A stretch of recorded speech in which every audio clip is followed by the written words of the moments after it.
Hello, welcome back to What is Faster. Now this is a fun one. For those of you that follow me over on Instagram will know that Juliette and I often go out on the bike. I have taught her over these years about the aero position versus the normal position. And when I say it's time to get aero, Juliette crouches down like a little Graham O'Brien. I crouch down as well, and you know, we go a little bit quicker. She doesn't have to pedal. I do all the pedaling.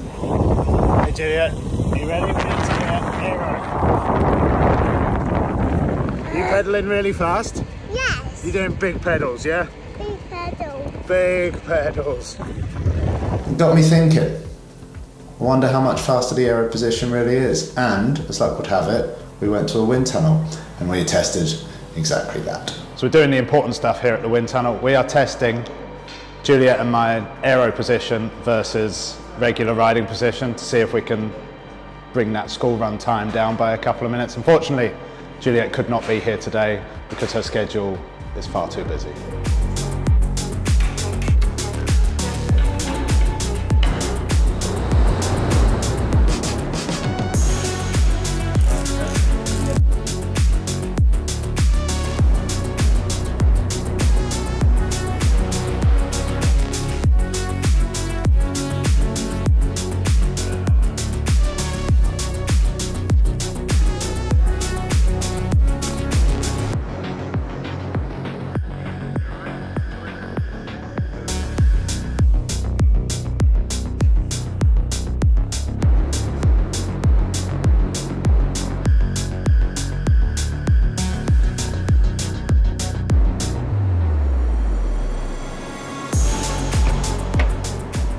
Big gains.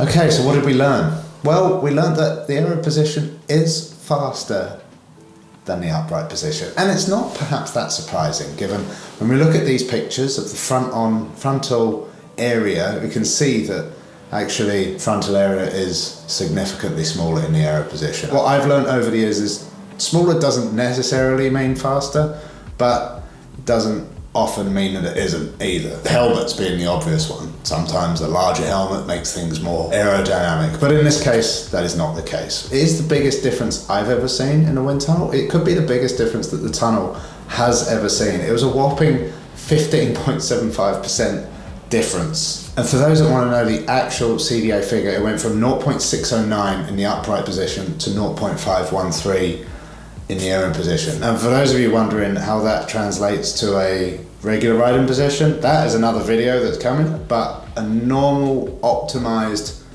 time trialist of my height, 6 foot, nothing, and 77-ish kilos, will be between the 0.18 and 0.2 mark. So it's literally 3 times less aero.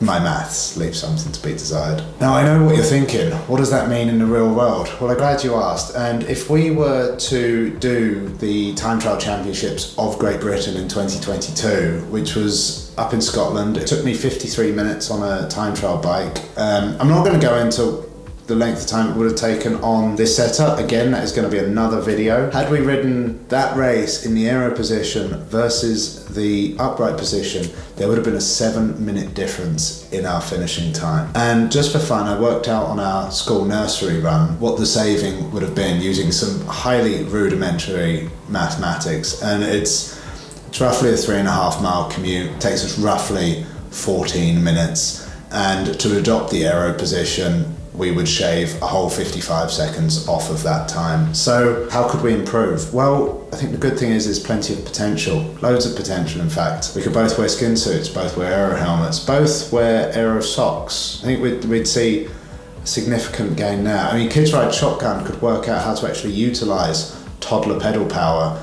and so Juliette isn't just sitting there as a passenger, she could actually contribute 20 watts or so to the power output. I mean, I haven't even touched on the fact that the bike has a motor in it. It is an e-bike. This was a 50km/h test. At the speeds we're hitting, it's above the limiter. That battery's useless. But there's just so much scope for big gains on this commute. I reckon we could shave another minute off if we really thought about it. So thank you for watching, and remember, parents out there, if you too take things seriously, you could also knock 13.5% off of your school run finish time by bike, which is massive and useful if you're late.